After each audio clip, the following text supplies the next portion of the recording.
everyone, welcome to my channel. Today we are going to start BSc First Sem Unit 1 Elasticity. This is an introductory lecture.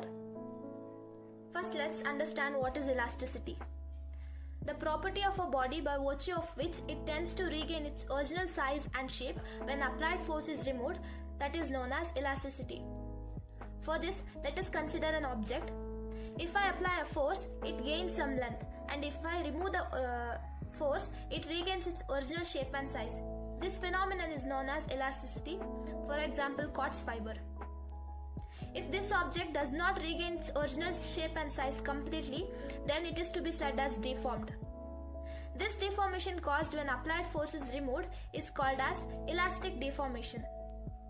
The substances which have no tendency to regain their previous shape are called as plastic objects, that is, they get completely deformed, and this property is called plasticity. For example, paraffin wax and wet clay. So what causes this object to regain its original shape and size? It is the restoring force. The force set up inside a body due to which the body regains its original shape and size when deforming force is removed.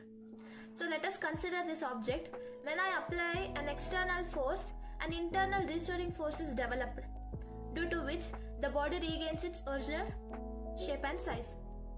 Now, normal force. Force applied perpendicular to the plane of surface of a body is called as normal force. If I consider this object, and if I apply a force perpendicular to the surface of this object, then it is said to be as normal force.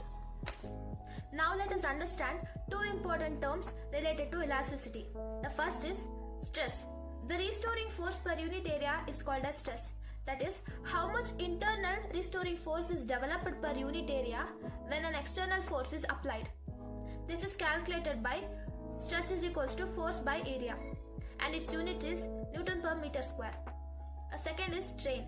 It is the measure of elongation or compression, or the ratio of change in measure to original measure. Since this is the ratio of same physical quantity and the units get cancelled, strain is unitless.